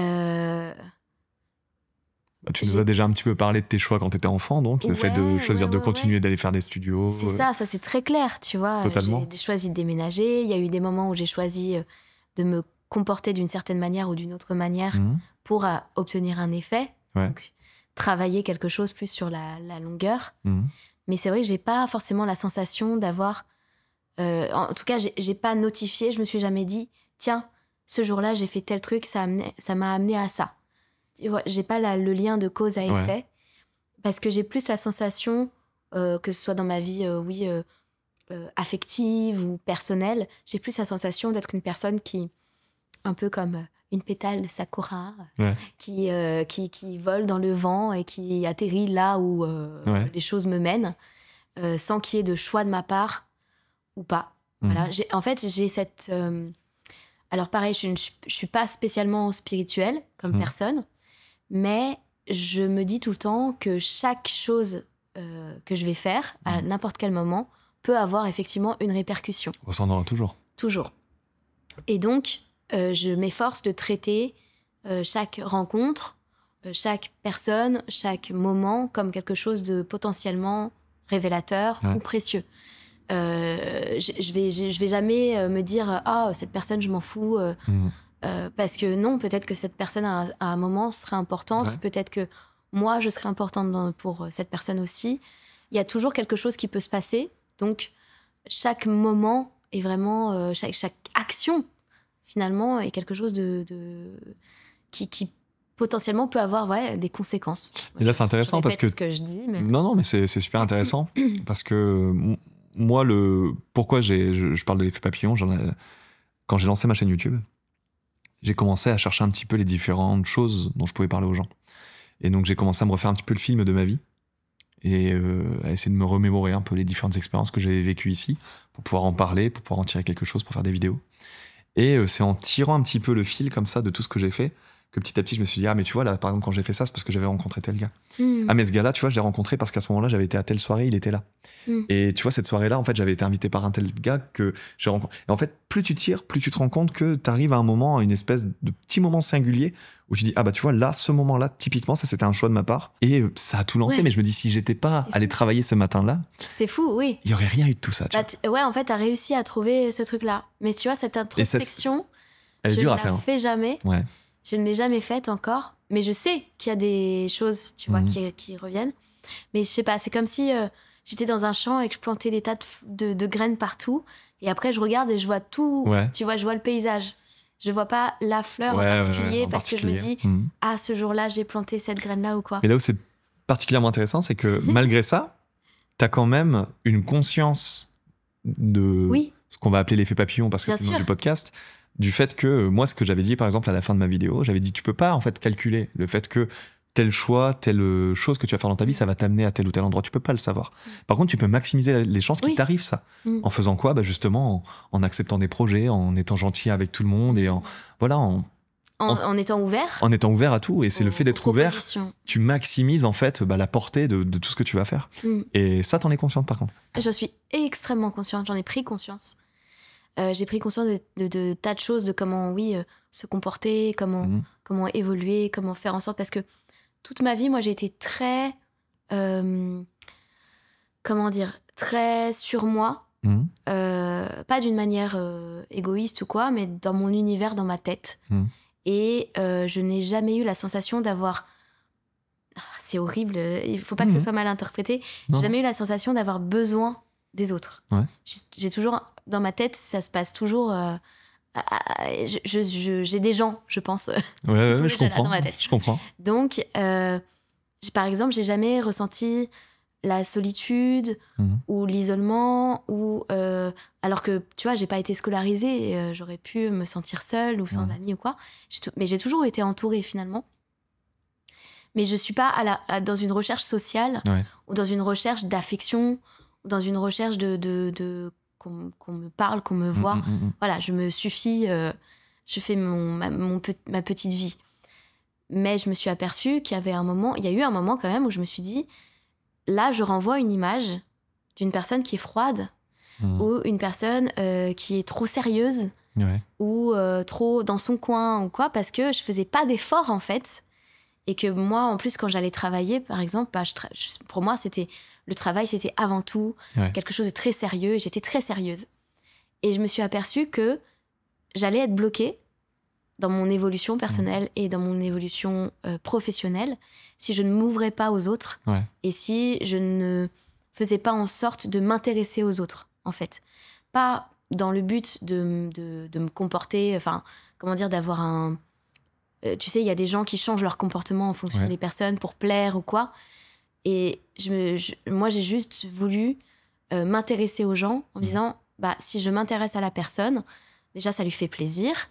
Et puis, je m'ouvre aussi un petit peu, je montre qui je suis. Et après, on voit ce qui se passe, voilà. Et ça a changé énormément de choses. Ça, c'est un moment, je pense que cette espèce de révélation que j'ai eue, le jour où je me suis dit, mais Adeline, t'es trop dans ton coin, tu fais ton taf toute seule, tu fais ta vie toute seule, et en fait, personne ne sait qui tu es, et ça va te pénaliser. Vraiment, je me suis dit, ça va me pénaliser. Tu saurais dire à peu près vers quelle période c'était quand tu t'en es rendu compte? Alors... grosso modo. Je dirais vers mes 20 ans. Ok. Entre mes 20 et 25 ans. Ok. Ouais, je pense que ça a pris 5 ans, je pense, pour que je fasse ce petit pas de côté, de sortir, en fait, de mon propre univers. Autres. Voilà. Donc ça, c'est important. Et je me rappelle très bien que... alors, je peux pas te dire le jour, l'heure, le machin. Bien sûr. Je me rappelle très bien que j'ai eu un déclic de me dire, attends, là, tu pars dans quelque chose où j'avais envie de... Comment dire? J'avais envie de travailler plus, d'avoir accès à plus de rôles, plus de projets, à faire plus de choses variées. Et je sentais que si je restais enfermée comme ça, j'allais me bloquer. Donc j'ai eu ce déclic. Voilà. Et du coup, là, par exemple... Professionnel. Ouais. Et du coup, là, aujourd'hui, par exemple, est-ce que tu te dis qu'il y a des choses dans ta vie que tu as pu faire parce qu'à ce moment-là, tu as pris ce choix-là, enfin, tu as fait ce choix-là, par exemple? Tout le reste. Tout le reste? Je pense. C'est intéressant. Tout le reste. Parce que ça m'a vraiment ouvert beaucoup de choses. Mais juste ça, hein, de m'intéresser aux personnes, en fait. Moi, je le conscientise beaucoup, hein, ce que tu me dis. Hein, je ressens beaucoup. C'est un choix énorme. Et c'est un changement de... C'est presque un changement de personnalité. Ouais, totalement. Et c'est rigolo parce qu'il y a beaucoup de choses sur lesquelles on est similaires, toi et moi. Que ce soit, pareil, moi, ma mère, elle m'a appris à lire quand j'avais 2-3 ans. J'ai fait l'école normale, mais j'étais censé sauter des classes. Enfin, je comprends totalement à quel point c'est pas un choix qui est facile, autant dans le fait de faire le choix que dans l'exécution de ça, tu vois. S'ouvrir aux gens, encore aujourd'hui. Hein. J'ai beaucoup d'anxiété sociale. J'ai eu beaucoup de déceptions aussi, amicales, qui me font toujours me remettre en question sur à qui j'accorde ma confiance ou non. Okay. Et je sais que c'est un choix qui est difficile. Et donc, c'est fort d'avoir réussi à le faire. Surtout comme quand tu le dis, bah, t'as passé toute ta vie jusqu'à tes 20-25 ans. Seul être un avec peu toi-même. Ouais, seul avec toi-même, à faire ton taf, à le faire bien. Mais d'un seul coup, dire, bah, tu sais quoi, maintenant, je vais m'ouvrir au monde. C'est, mine de rien, c'est un choix fort. Bah, c'est surtout que je me suis aperçue que dans la vie, en fait, j'avais cette croyance, qui est une belle croyance, que tout fonctionne... Enfin, que le fait de la méritocratie, je sais pas comment expliquer. En gros, je pensais que je méritais des choses parce que je travaillais fort et que tout serait dû à mon talent. J'étais persuadée que c'était ma qualité d'interprète, que c'était le fait d'être sérieuse, justement, qui allait m'apporter plus de choses. Et j'ai eu cette révélation que pas du tout. Que c'était 50% peut-être, mais que tout le reste, c'était le relationnel, et que c'était la façon de se comporter et la façon d'être, et le fait d'avoir humainement un lien avec les gens. Donc c'est ce moment-là, effectivement, qui a été déterminant pour ma carrière, je pense. Et surtout dans ce type de carrière, dans ce type de métier-là, c'est vrai que l'humain, c'est tellement important. Mais en fait, il ne faut pas le sous-estimer. Hein. Et ça, on s'en est rendu compte beaucoup avec Maxime, et c'est quelque chose que peut-être je lui ai apporté, je ne sais pas s'il en a conscience ou s'il en a parlé, mais je lui ai beaucoup dit, tu sais, ce que tu vas renvoyer, ta manière de parler, ta manière de te comporter, c'est ça qui va te ramener des choses. Et fais attention à tout ça, parce que c'est le plus important. Ça, c'est rigolo. Anecdote perso hein, par rapport à ça. Vous êtes les deux personnes, Maxime et toi, hein, que je connais, qui font les vocaux les plus mignons du monde. Je sais pas si vous en avez conscience ou pas, mais quand vous envoyez des vocaux, et c'est rigolo parce que ça déborde même un petit peu sur moi. J'ai tendance à faire ça aussi depuis que je vous connais, et j'ai jamais été un mec très vocal, tu vois, genre les vocaux sur WhatsApp ou quoi, j'en faisais jamais avant. Mais vraiment, c'est à chaque fois que vous envoyez un message, c'est « Salut, coucou, comment ça va ?» Alors, je t'envoie un petit message, mais avec une gentillesse. Et c'est fou, c'est vraiment à chaque fois, en fait, c'est une petite bulle de bonheur quand vous envoyez. Vraiment, on sent vraiment la gentillesse qui transpire de vous deux. Et vous ressemblez tellement, vraiment, vous avez le même ton de voix quand vous envoyez des vocaux. On a dû se déteindre l'un sur l'autre. Certainement, mais c'est une bonne chose parce que tu reçois tellement souvent des vocaux pas froids, tu vois, mais... Là, non, vraiment, à chaque fois, c'est tellement ce petit ton très gentil, très, tu vois. Je pense que ça vient de Maxime. Ouais. Parce qu'il m'a appris à communiquer aussi sur plein de choses. Parce que moi, j'ai cette façon de communiquer parfois très froide, très factuelle, très professionnelle, voilà. Et lui, il est plus le côté amical, franc... et voilà, accessible, gentil, et les vocaux, c'est vraiment lui qui a commencé. Moi, j'avais pas du tout cette c'est mignon, mais je pense que vous complétez bien tous les deux. Maxime, tu sens qu'il a une gentillesse, une bienveillance envers les gens assez naturelle, et quand on en a parlé avec lui, c'est quelque chose qu'il a toujours eu, plus ou moins. Et on sent vraiment que vous complétez bien tous les deux à ce niveau-là. Ouais, on se complète et puis on se fusionne. On s'amalgame. On devient une entité. Non, mais parfois, on peut pas aller tous les deux à une soirée, mais on a cette sensation de représenter l'autre. Ah oui. Donc on devient un peu cette espèce d'entité. Ça me déplaît pas. Non, mais en vrai, pour le mieux. Pour le mieux. On va faire un petit jeu très rapidement. D'accord. Un petit jeu que j'ai appelé le battement d'ailes. On reste un peu sur la même thématique. Ok. Le but maintenant, c'est d'essayer de faire une espèce d'expérience de pensée. On va revenir sur un choix que tu as fait à un moment. Ok. Tu vas t'imaginer faire un autre choix. D'accord. Ça peut être un personnage, ça peut être accepter un rôle que tu n'as pas accepté, refuser un rôle que tu as accepté, peu importe. Ça, je te laisse le choix de ça. Et à partir de là, on va essayer de s'imaginer comment ça aurait pu découler sur autre chose. Cool. Est-ce que tu as quelque chose, un point de départ comme ça, où tu te dis, bah là, par exemple, à ce moment-là, j'ai fait ce choix-là. tiens, vas-y, on va essayer de faire autre chose. Ça peut être Maxime, ça peut être un rôle, ça peut être comme tu veux. Le point de départ, je te laisse le choisir. Ah bah, le gros point de départ, c'est si j'avais pas fait ce métier. Ouais. Qu'est-ce que j'aurais fait d'autre? Ah, ça, c'est intéressant. Ouais. Ah, du coup, Adeline Chotaille, que tout le monde connaît pour toutes tes voix, tous les personnels. Ok, on se retrouve du coup à la toi de 6 ans, qui accepte pas, par exemple, le travail. Est-ce que tu arrives à t'imaginer aujourd'hui qu'est-ce que tu aurais fait par la suite, par exemple? J'ai toujours pensé, je pense toujours que j'aurais été dans quelque chose avec de la communication.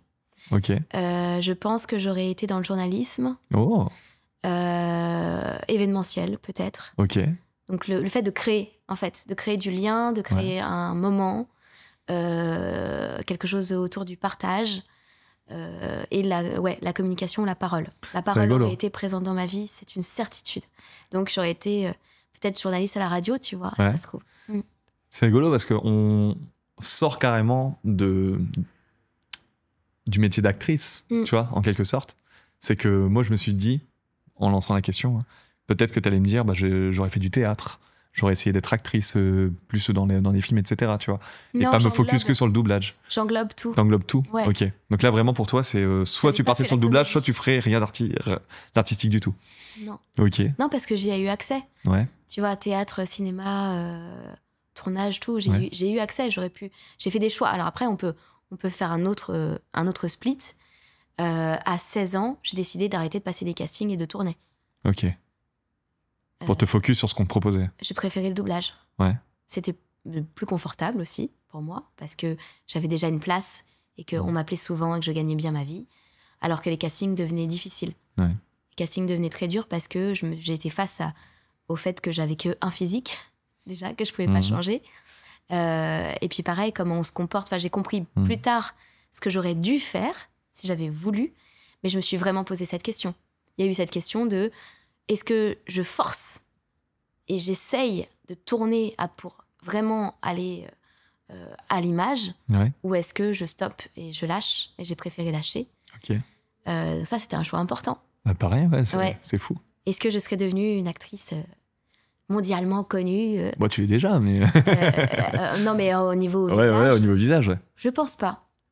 Je pense pas que ma carrière aurait décollé de la même manière, entre guillemets. Enfin, je pense pas que j'aurais eu la même renommée parce que, encore une fois, mon physique m'aurait limité. Ah ouais? Je mesure 1m43. Déjà, c'est chiant à l'image. Tu vois, dès que je dois être debout dans une scène à côté de quelqu'un d'autre, pour le chef-op, c'est chiant. Donc, je pense que ça m'aurait limité. Ouais. Ça, c'est intéressant. Et au niveau du théâtre, par exemple? T'as fait beaucoup de théâtre ou pas? J'aime le spectacle. Ouais. J'aime pas le théâtre. Ah. Donc, tout le théâtre classique, tout ça. J'ai essayé, je suis allée voir mes potes. J'aime pas ça. Ça me fait pas rêver, j'aime pas ça. Ok. Le seul truc qui aurait pu me faire rêver, c'est le truc très complet qu'il y a, par exemple, en Angleterre, aux États-Unis. Vraiment, le fait de faire du show. Ouais. Donc, chanter, danser, ouais, jouer musical, la comédie, un peu. voilà, musical, tout ça. Incroyable, mais j'en ai absolument pas le talent. Il y a aussi ça, j'ai pas travaillé la musique, alors que je suis dans une famille de musiciens.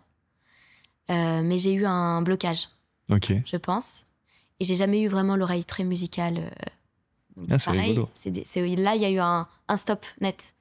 Donc c'est vrai que j'ai pas pu parfaire en fait mes possibilités. Ça bloque forcément quelque part si tu fais pas de chant. J'ai jamais pu faire de Disney, par exemple. Et oui. Parce que je chante pas, je chante très mal. Ok. Mais parce que j'ai vraiment une terreur de ça et j'aime pas ça. C'est bloqué. C'est psychologiquement bloqué. Ah, c'est fou. Parce qu'avec la voix que t'as, en vrai, on pourrait se dire justement... Ouais, bah c'est comme ça. Et j'ai eu le choix de forcer ce blocage, de déverrouiller et de libérer, ou de le laisser. Et j'ai fait le choix de le laisser. Ok. De laisser ce verrou. Pour le mieux au final, tu vois, parce que ça t'a amené là où t'es aujourd'hui. Peu importe. Ouais. Mais non, mais c'est intéressant de savoir que t'as eu justement ce choix à faire à un moment dans ta carrière. Peut-être j'aurais pu devenir chanteuse, tu vois, j'en sais rien. Peut-être que j'aurais pu devenir actrice, effectivement, au écran. Ok. Et du coup, si on sort de l'artistique, tu me dirais, du coup, journaliste. Communication, sûr. Ouais. Ça, encore aujourd'hui, c'est quelque chose, tu te dis là, genre, dans un monde parallèle, je peux être en train de faire ça, c'est quelque chose qui te... Là, aujourd'hui, dans un monde parallèle, je fais de la prod. Ok. Parce que j'y ai touché avec Maxime. Via Maxime, ok. Voilà. Je me suis occupée un petit peu de sa production, où je suis toujours un petit peu là, derrière et tout. Et j'aime beaucoup ça, donc ouais. C'est intéressant. J'aurais aimé ça aussi. Ça, c'est quelque chose que tu as vraiment découvert avec Maxime ? Complètement. Ouais. Alors après, je connaissais, bien sûr, mais j'avais jamais mis les mains dans le cambouis. Dans les... Ouais, j'avais jamais mis les mains dans les comment dire... comment ça s'appelle ? La production. Dans la production de vidéos, de contenu. Ouais. Voilà, programmation de tournage et compagnie. Ouais. Ça, c'est très chouette. Ça m'a tellement plu qu'au départ, quand j'ai commencé, j'ai eu envie de monter une agence. Ah. Et puis après, je me suis rendu compte que j'avais pas le temps. Je pouvais pas tout faire. C'était soit l'un, soit l'autre. C'est ça. Et comme Maxime a toujours dit, ce serait dommage, tu fais bien ton métier. Et t'aimes ça. J'aime ça. Ouais. Et voilà, si je pouvais me dédoubler, je l'aurais fait. On aimerait tous avoir 48 heures dans une journée, mais malheureusement non. T'imagines ? C'est super. Si tu me demandes quel super pouvoir je voudrais, c'est ça. Je voudrais arrêter le temps. Ou démultiplier le temps. Ou démultiplier, sans vieillir plus. Parce que ouais, bien sûr. Ça irait très vite. J'aurais 100 ans dans un an. T'imagines ? Oh mon Dieu. Mais ouais, donc toutes ces petites choses. Peut-être que je serais venue à la prod, d'une manière ou d'une autre. J'aime bien aussi, et ça aurait été un autre truc que j'aurais pu faire peut-être un jour dans ma vie.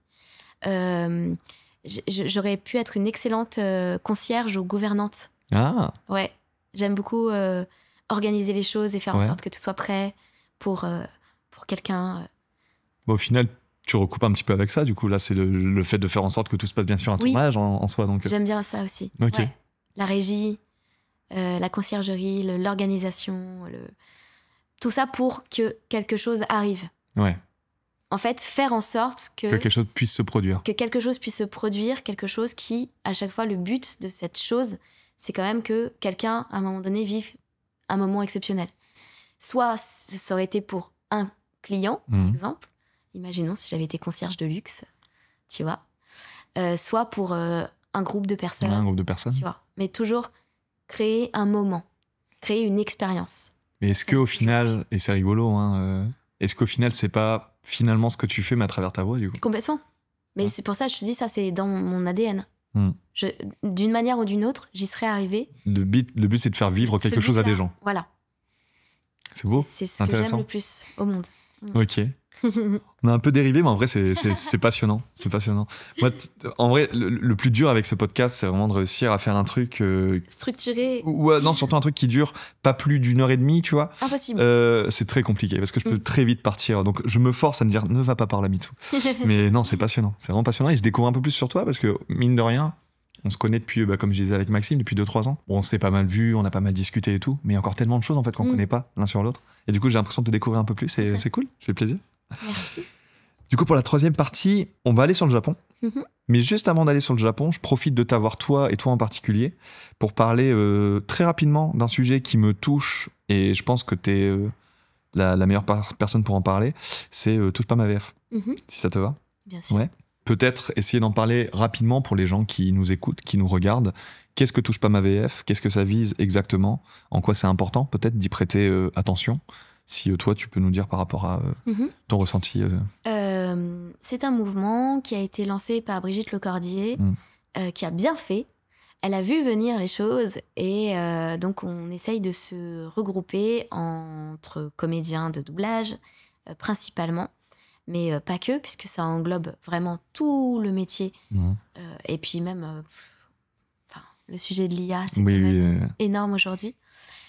Pour conserver notre identité, finalement. Identité vocale, identité humaine.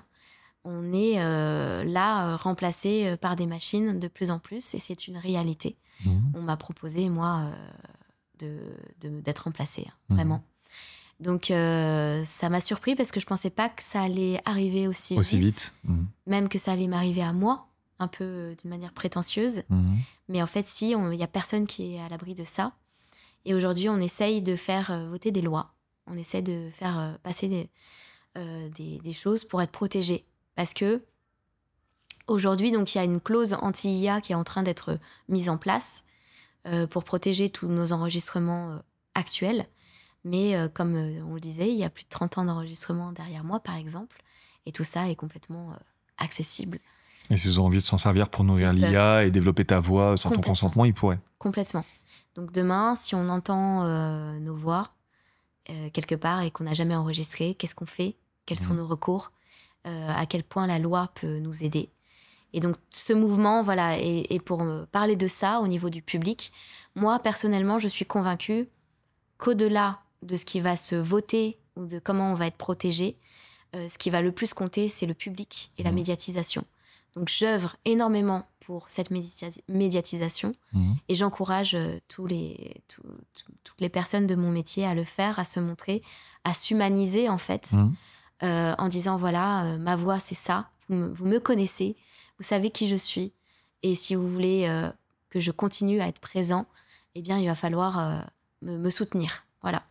Donc ce mouvement c'est ça, c'est parler publiquement du danger qui nous menace aujourd'hui et surtout alerter parce que tout le monde ne peut pas être conscient. On peut se dire, c'est super, j'utilise l'IA pour ci, pour ça. Et oui, l'IA peut forcément être utilisée pour plein de choses.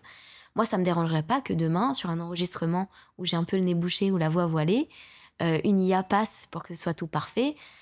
Aucun problème. Comme ça existe déjà au niveau du mixage, au niveau de... On a plein d'outils déjà qui sont plus ou moins intelligence artificielle, bien sûr. Ils sont géniaux et il faut pouvoir les utiliser. Mais aujourd'hui, j'ai peur de donner l'autorisation de les utiliser parce que je sais que aussi on peut voler vraiment mon travail et que, en fait, ce qui personnellement me fait le plus peur aussi, c'est pas forcément la qualité de l'interprétation ou quoi. Peut-être qu'une IA demain peut faire un truc formidable, j'en sais rien. C'est pas ça, c'est que on va utiliser ma voix pour dire des choses que je ne maîtrise pas. Ou que tu n'as jamais dites, en fait. Que je n'ai jamais dites et que je n'ai pas accepté de dire. Et ça, c'est terrifiant. Si demain, on est dans une situation en plus politique qui est quand même un peu complexe, on peut imaginer que les choses tournent très mal. On peut imaginer quelque chose qui s'est déjà produit avec des personnes qui montent au pouvoir et qui ne sont pas des bonnes personnes du tout.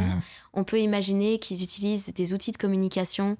Et si demain, j'entends ma voix dans une publicité pour quelque chose d'horrible, ce sera terrible pour moi, tu vois. J'imagine. Mais moi, je pense... Qu'est-ce qui me préserve? Rien pour l'instant. Une bonne manière de se le représenter, c'est de dire, là, on parle de la voix. Imaginons, par exemple, un acteur qui n'a jamais consenti à être dans telle ou telle pub, qui n'a jamais consenti à dire telle ou telle chose ou quoi. Et d'un seul coup, on va prendre son visage, imagine-toi, je sais pas moi, pour dire des gens connus, un Brad Pitt ou quoi, et d'un seul coup, tu vois Brad Pitt qui fait la promotion d'un truc pas ouf, tu vois, sans son consentement. Oui. La notion de consentement, il y a vraiment une notion de vol. Mais totalement. Qui est très présente. Mais je pense que les gens qui se rendent pas compte à quel point c'est problématique au niveau vocal, ils arriveraient plus facilement à se le représenter si on parlait de visage. J'imagine, aujourd'hui, ton visage, on le placarde sur un truc, t'as jamais dit oui. C'est quelque chose qui est totalement contre ce que toi tu ressens, contre tes valeurs. Mais non, c'est utilisé à ton gré, tu ne peux rien faire. Je pense que les gens, déjà, ils comprendraient plus le problème qu'il y a derrière. Ouais. Et la voix est forcément unique. Et bien sûr. Voilà, c'est sûr. comme le visage. Et surtout vous, dans votre cas, c'est que vos voix, et surtout aujourd'hui, on est beaucoup plus conscient qu'à une époque, comme tu le dis, justement, des acteurs de doublage, des gens qui sont en studio et qui permettent d'avoir des versions françaises de tout un tas de choses. Je pense qu'on a un affect aussi à ces voix-là, tu vois. Et quand on entend la voix d'Adeline Chotaille, c'est la voix d'Adeline Chotaille aussi, quelque part. C'est la voix de Ellie, c'est la voix de Zelda, etc. Mais c'est ta voix à toi. Et l'entendre quelque part où elle a rien à foutre, c'est vrai que c'est problématique. Voilà. Moi, c'est surtout sur ce point-là. Après, si une IA, demain, a le moyen, sur la base d'un travail humain, c'est-à-dire en japonais, imaginons, on a une œuvre et une IA, en gardant toute la qualité d'interprétation, peut changer la voix, je suis complètement battue et je ne peux pas m'élever contre parce qu'il y a eu un travail humain. Demain, je suis personne pour dire à quelqu'un qui a travaillé des mois sur un rôle que non, je suis désolée, je veux faire ce que tu as fait moi en 3 jours et j'ai envie de le bâcler parce que je veux que ce soit moi. Tu vois, si une personne a vraiment fait cette œuvre-là, ok, dans ces conditions-là, je peux dire je m'incline et je vais pas me battre. Mais c'est cette condition-là uniquement, ce contexte-là uniquement. Non, mais c'est intéressant. La localisation, pourquoi pas, si on prend le travail de l'humain, l'émotion de l'humain, et qu'on arrive, et je suis pas sûre qu'une IA peut faire ça, un jour, et qu'on arrive à vraiment transposer toute l'émotion, tout le jeu de l'acteur avec sa voix dans toutes les langues possibles. Ok, là, d'accord. Mais toutes les autres utilisations, pour moi, n'ont pas lieu d'être. Ouais, je comprends. Merci beaucoup. Je voulais vraiment revenir un petit peu avec toi là-dessus, profiter de t'avoir, parce que je pense que c'est un sujet qui est vachement important, surtout à notre époque. Bah là, ça fait peur. Bah oui, complètement. Ouais. Et d'ailleurs... on essaye d'avoir notre visage un peu partout.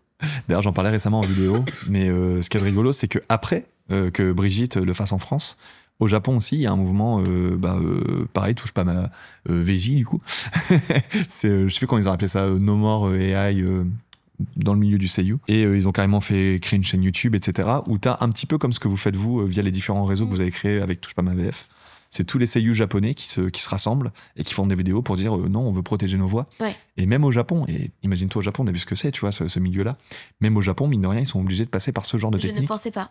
Tu vois, je penserais que ce serait extrêmement protégé. qu'au niveau des syndicats, tout ça, que ce serait plus protégé, bah, même les Japonais, mine de rien, ils combattent quand même ça parce qu'ils voient potentiellement. Ça me fait très peur. C'est fou. Hein. Donc j'envisage de faire autre chose de ma vie. Tout simplement. Ouais, j'espère qu'on aura toujours l'occasion d'entendre ta voix dans tous les cas. Écoute, je saurai rebondir et puis c'est pas grave. Voilà, mais on va essayer de se battre quand même. Moi, je te le souhaite et je serai derrière vous. Du coup, on va passer sur le Japon, comme on l'a dit un petit peu. Oui. Donc là, à l'heure actuelle, donc là, tu es au Japon. Oui. C'est potentiellement ta dernière fois avant... En tant que touriste. En tant que touriste, avant de venir t'installer ici. C'est fou. Mais oui, c'est fou. Du coup, j'aimerais bien savoir déjà un petit peu, toi, à la base, avant qu'il y ait Maxime, avant qu'il y ait ce projet de partir au Japon, c'est quoi ton affect pour le Japon? Est-ce que tu en avais un? Est-ce que tu n'en avais pas du tout? Est-ce que tu as découvert le Japon avec Maxime? C'est quoi ton idée du Japon déjà de base? J'ai complètement découvert avec Maxime, mais à la base, j'avais très envie de venir. Ouais. Je voulais découvrir, ça m'attirait beaucoup. J'ai découvert Miyazaki, forcément. Bah oui. Avec Kiki la petite sorcière, et puis je crois que Chihiro était déjà sorti. Et j'aimais beaucoup, mais vraiment, il y a eu un truc. Et puis Nausicaa. Nausicaa, ouais. Nausicaa, vraiment, ça m'a donné vraiment un affect très, très particulier pour les studios Ghibli. Et puis, je voulais... C'était un projet que j'avais, mais j'aurais jamais imaginé venir m'installer. Ça, c'est fou. Ouais, ça, c'est incroyable. C'est une grande surprise. Du coup, toi, aujourd'hui, via Maxime, tout ça, c'est quoi un petit peu la manière dont tu te représentes le Japon, que ce soit en tant que pays, en tant que culture, en tant qu'endroit où tu vas passer une partie de ta vie maintenant? Comment tu vois un petit peu tout ça? Est-ce que t'aimes? Est-ce qu'il y a des trucs que t'aimes pas? Est-ce que je sais pas? C'est quoi ton image du Japon aujourd'hui? Je pense que j'ai pas une image encore assez globale parce que je connais Tokyo. C'est pas représentatif de tout le Japon non plus. Ah, c'est sûr, c'est sûr. Donc j'ai envie de beaucoup explorer, de découvrir. J'avais plusieurs craintes qui s'effacent petit à petit, donc je suis très contente. Okay. Par exemple, t'as quoi comme craintes qui se sont effacées un peu? J'ai la crainte du racisme, de vivre du racisme, de me sentir pas bienvenue, d'avoir ce truc-là de je suis pas chez moi et on me le fait sentir. Je sais que ça arrivera forcément, puisque quand on vit dans un autre pays que le sien, y a forcément 2-3 personnes qui vont le faire sentir. Mais j'ai pris conscience que ce serait vraiment minime. Et que l'accueil, il est formidable. J'ai été dans un Starbucks et j'ai commandé avec mon petit japonais merdique. Et la serveuse m'a demandé si je vivais ici déjà. Et là, j'étais trop contente. Et j'ai dit non, pas encore, mais je vais déménager et tout ça. Et elle m'a écrit bienvenue sur mon petit gobelet. Et elle a été très gentille. Et ça m'a vraiment... Je me suis dit, ok, je vais avoir ces moments-là, en fait, qui de toute façon compenseront si j'ai un tout petit truc négatif. Ça sera effacé totalement. Parce que je me sens déjà bienvenue. Donc ça, c'était ma première peur. J'avais peur aussi de la sensation d'être sous surveillance ou sous une certaine autorité, de devoir me conformer à certaines règles et de pas réussir. J'ai compris les poubelles. Donc déjà j'avais peur de ça. Non mais c'est vrai, j'avais peur, tu vois, du tri de machin et tout. J'avais des petits trucs comme ça et en fait je me suis rendu compte que oui, il y a des règles à suivre, mais que ce sont des règles pour que tout le monde puisse vivre ensemble. Et qu'à partir du moment où on le vit de cette manière-là, en se disant « Ok, je suis ce qu'on me dit de faire parce que, ok, peut-être que ça, c'est chiant à ce moment-là, mais ça me permet de vivre dans un environnement au global qui est sécurisant et qui est bien organisé. Donc, ok, Voilà, donc peut-être des petites choses, tu vois, où je me disais, ça va peut-être être un peu plus difficile. Là, voilà, pareil, la langue, j'avais peur. Et j'ai toujours peur un petit peu, tu vois, parce qu'il faut apprendre, et parce qu'il faut lire, parce qu'il faut communiquer. Et ben, je m'aperçois que ça va aller. Ouais. Que je vais apprendre et que ça va se faire et que c'est possible. Ouais. Donc, tout va bien. Ma vision au global, c'est une nouvelle vie dans un environnement que je considère comme pas forcément meilleur.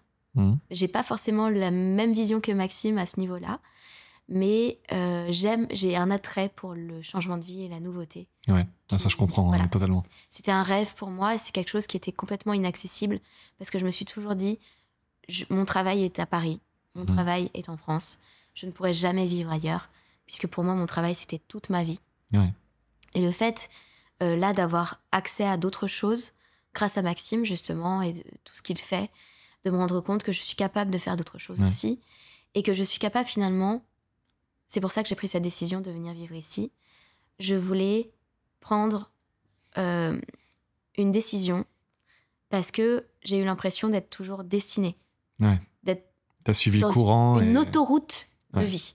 C'est-à-dire que je ne me suis jamais posé de question de qu'est-ce que je vais faire dans ma vie, comment je vais travailler, qu'est-ce que j'aime. Jamais. C'est-à-dire que depuis que je suis née, j'aime ce que je fais, j'ai une chance incroyable, j'ai vécu de ma passion, et au bout de 30 ans, j'ai envie de me dire, attends, maintenant c'est moi qui décide. Ouais, c'est bien. Tu vois, même si je veux pas renier, je renie absolument rien, je ferme aucune porte, rien.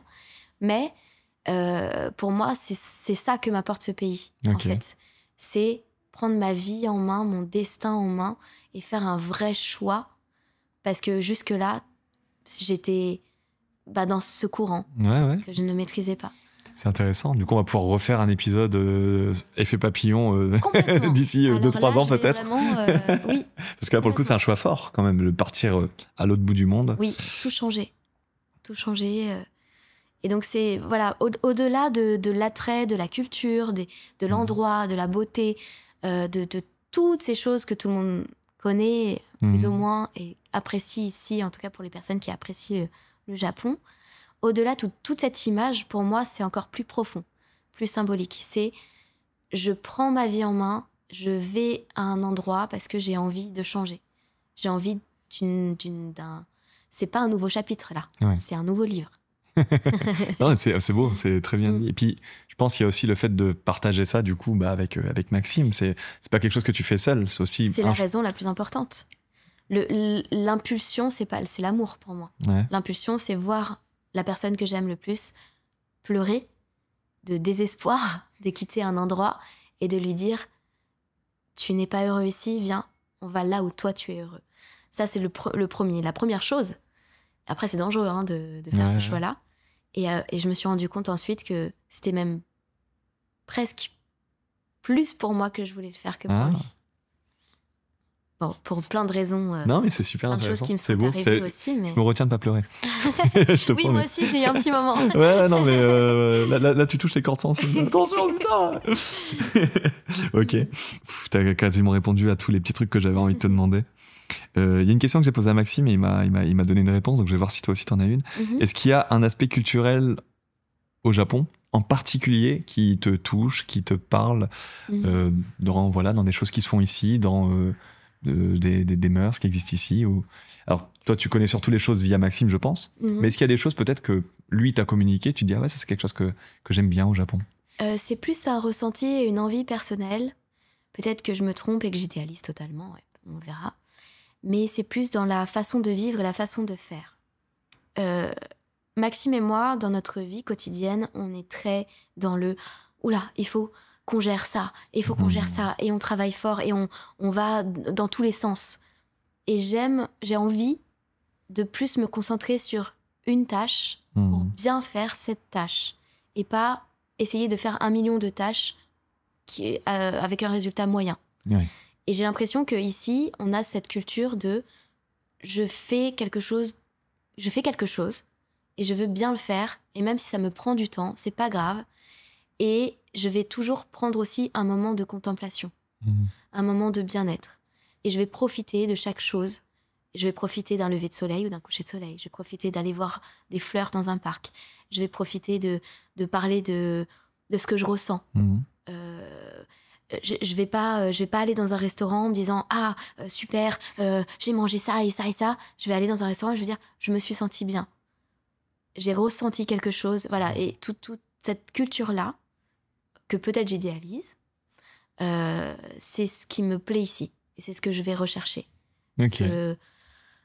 Profiter de maintenant et plus aller sur mes ressentis que sur mon efficacité et Enfin voilà, je sature en fait. Ouais, non, mais je comprends. Et t'as besoin de souffler. J'ai besoin de souffler et j'ai besoin...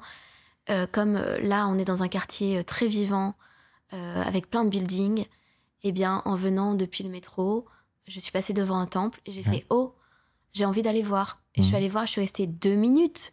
J'ai regardé un cerisier en fleurs, j'ai regardé le temple, j'ai écouté un petit bruit d'une petite cloche ou je sais pas quoi, et j'ai fait « Ah, je me sens ressourcée. Ok, je peux repartir dans la ville. » Et ça, je le vis à Paris d'une certaine manière, mais pas aussi intensément.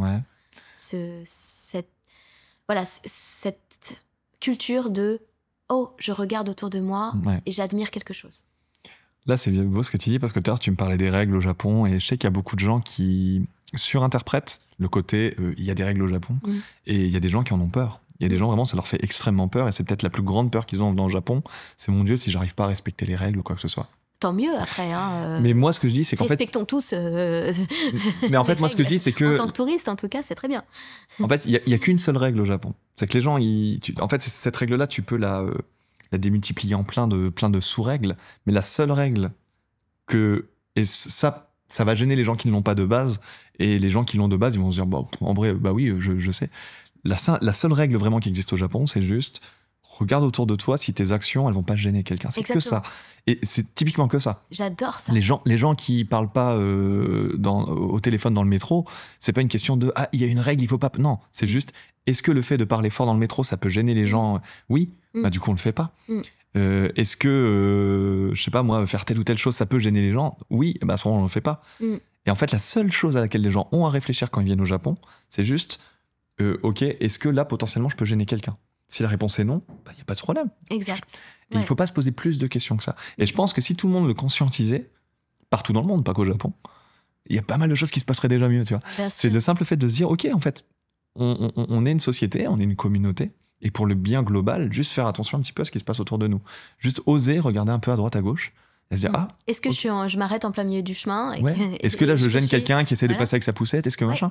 Et à ce moment-là, prendre conscience de peut-être que là, je gêne, et du coup, faire en sorte de ne pas gêner. Et ça ne prend rien, tu vois. Moi, j'ai zéro souci. Et quand je parlais des règles, c'était pas forcément ça. C'est plus vraiment les petits trucs, entre guillemets, administratifs. Voilà, ou les petits moments. Tu vois, hier soir, je suis allée acheter une valise pour Flavie, qui avait besoin d'une valise en plus, évidemment, comme tous les touristes qui viennent ici. Et j'ai dû passer à la tax-free. Et puis, il y a la règle de tu dois pas utiliser si tu veux la tax-free, il faut sceller la valise. Et machin. Tu vois, ce genre de petits trucs un peu ces non-sens qui peuvent être un petit peu... contrariants. Voilà, c'est ce genre de choses. C'est des choses que tu vois de moins quand tu vis ici, j'ai l'impression. Oui, je pense. Non, mais je suis tout à fait rassurée. Ouais. Tout à fait. Bon, écoute, c'est beau. J'ai même plus les choses avancent et plus je me dis ok, ça va aller. Et puis dans toute ma vie, je sais pas toi, mais je me suis aperçue que en fait, les problèmes sont jamais là où on les attend. Oui. Donc on fera sûrement face à des choses qu'on n'a pas prévues. Donc vivons là. Puis les problèmes sont rarement là où on les attend aussi. Non. Parfois tu t'imagines que quelque chose va être foireux et puis au final tu dis non, c'était pas grand chose. Oui, donc zen. Moi j'ai vu ça avec l'arrivée de ma fille par exemple. Quand Fanny m'annonce qu'elle est enceinte, moi j'ai eu ma vie qui a défilé devant mes yeux et je me dis attends, là dans 9 mois il y a un petit être qui a besoin de moi et à qui je vais devoir dédier tout mon temps, tout mon amour, tout, tu vois. Et en fait tu vois ça comme une immense montagne. Et moi ce que j'aime bien dire aux gens c'est quand tu regardes ça de loin, tu vois une montagne et tu te dis jamais je peux monter là-haut. Est-ce que tu te rends pas compte qu'en fait c'est jusqu'à la montagne c'est des toutes petites marches? Oui. Et en fait, si tu oui, les tu montes vois pas le dénivelé. doucement, non, c'est ça. Et si tu les montes tout doucement, tu vas finir par arriver tout en haut. C'est juste qu'au moment où tu vois la grosse montagne, ça te paraît impossible. Ouais. Au final, si, tu peux. Il faut juste y aller tout doucement, c'est ça. Pas se précipiter. Ouais. Et au bout d'un moment, tu vas te rendre compte que ah putain, je suis arrivé tout en haut. Et puis même, si t'arrives pas en haut. Ouais. Si tu montes la moitié de la montagne, c'est déjà pas mal. Et que tu t'as regardé les petites fleurs, et que t'as profité, et que l'air et puis que t'as une belle vue. C'est pas mal déjà. Non, mais déjà, plutôt que de rester et pas bouger, déjà t'as fait un joli chemin, t'as fait une belle balade. Et c'est ça. C'est super intéressant. Mais écoute, on va presque terminer là-dessus parce que je trouve ça beau. Vite fait, rapidement, avant de conclure. On est un petit peu dedans déjà, mais quel conseil toi tu donnerais à quelqu'un qui hésite peut-être à prendre des décisions importantes par peur des conséquences dans sa vie? Là, s'il y a quelqu'un comme ça qui te dit je sais pas trop comment avancer, je sais pas trop, quel conseil tu pourrais donner? C'est compliqué pour moi de donner un conseil parce que j'ai jamais eu peur. Ouais. En fait, il va falloir que je parle d'un tout petit truc de mon enfance. Vas-y. J'avais 4 ans et ça a déterminé, je pense, toute ma personnalité. J'avais 4 ans. Ma maman a pleuré devant moi parce qu'elle avait des problèmes d'adulte, des problèmes de couple, des problèmes de plein de choses. Et je la vois pleurer, j'ai 4 ans. Je dis, maman, pourquoi tu pleures? Et ma mère me dit, je pleure parce que je suis malheureuse. Et je lui ai répondu, t'as qu'à changer de vie. Et en fait, on en a souvent reparlé.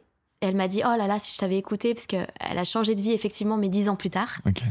Et puis bon, évidemment, c'est pas si simple. Bien sûr. Mais j'ai toujours eu cette mentalité de ça va pas, change. Ouais. Ce truc-là ne fonctionne pas, ok, trouve une autre solution. Tu n'es pas heureux, claque. Parce que, en fait, j'ai pas été construite avec des choses très stables. J'ai toujours je me suis baladée dans la vie et quand ça allait pas, hop, je tournais la page. Ouais. Mes copains, je les ai tous largués du jour au lendemain. Allez, hop, ça suffit, j'en ai marre. Voilà. Ça marche pas, ciao. Ciao. Et pareil, il y a des gens j'ai disparu de leur vie du jour au lendemain parce que flemme, en fait. Ouais. Voilà.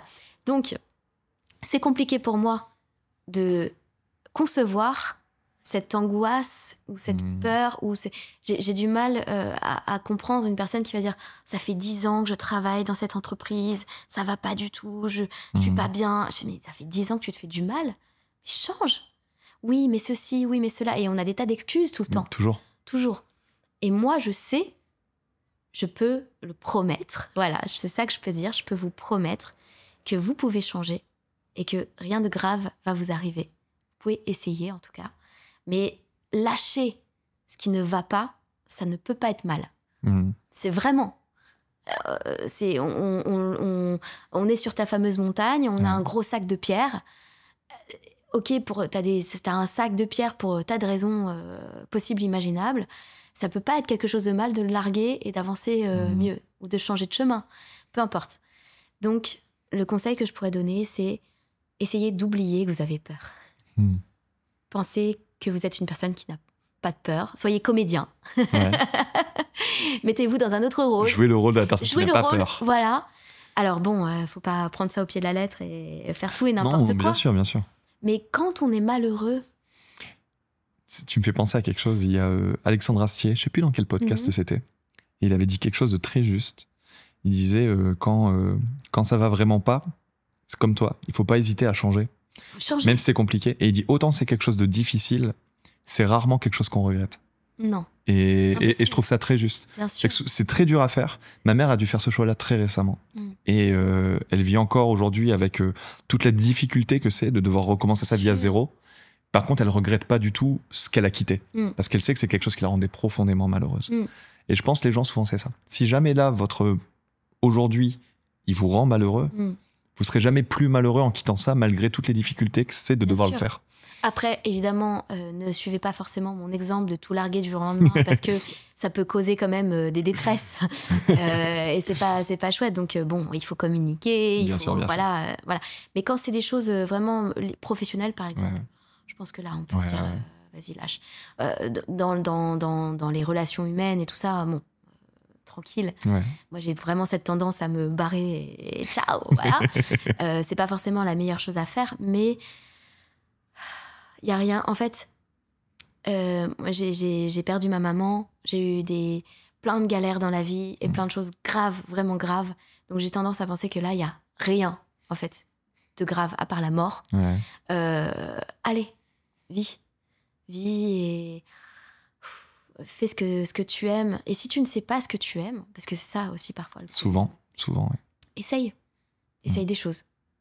Et c'est pas grave, tu peux changer. Si tu as envie de changer de métier tous les 2 ans, tous les 6 mois. Tous les 2 mois, tu fais ce que tu veux. Tu trouveras des solutions. Bien sûr. Jusqu'à ce que tu tombes sur le truc qui te plaît vraiment et tu te dis, c'était ça. Il y a toujours des solutions. Il y a toujours des choses à faire. Et il faut respecter ce qu'on est soi-même. On peut aussi ne pas aimer changer. Hein. Non, bien sûr. Voilà. Mais après, si t'es en accord avec toi-même et que t'es bien, ça va, tu vois. C'est ça. À partir du moment où t'es malheureux, c'est qu'il y a peut-être un changement à faire. Ouais. Si on se sent malheureux, il y a forcément un changement à faire. Peut-être même juste psychologique aussi. Hein. Ouais. Ça peut être des déclics, ça peut être des choses. Tu peux décider de t'ouvrir aux autres. De t'ouvrir aux autres. Et parfois, ça te prend des années et c'est pas grave. Le simple fait d'avoir commencé le chemin, tu vois. C'est ça. Ouais. Ne pas avoir peur. Faites semblant de ne pas avoir peur. Écoute, merci beaucoup. C'est des très beaux mots de la fin. Du coup, voilà, on arrive sur la fin de cet épisode de l'effet papillon. Merci beaucoup, Adeline. C'était un plaisir de t'avoir, vraiment. je m'en cache pas. C'était une superbe discussion et ça m'a fait très plaisir. Merci. J'espère que vous aussi, vous repartez avec de nouvelles idées pour créer votre propre effet papillon dans votre vie, avec ce très beau discours de fin. Je tiens à vous remercier sincèrement pour avoir pris le temps d'écouter le podcast. N'hésitez pas à laisser un petit like, un petit commentaire sur toutes les plateformes. C'est sur Spotify, Deezer, YouTube, peu importe, là où vous l'écoutez. N'hésitez pas à mettre un petit like, une petite étoile, comme vous voulez. Merci beaucoup encore une fois, Adeline. On se revoit nous très bientôt dans tous les cas. Oui. On se revoit nous aussi très bientôt pour un nouvel épisode avec un tout nouvel invité. Je vous remercie encore beaucoup. Merci à toi. Puis à bientôt.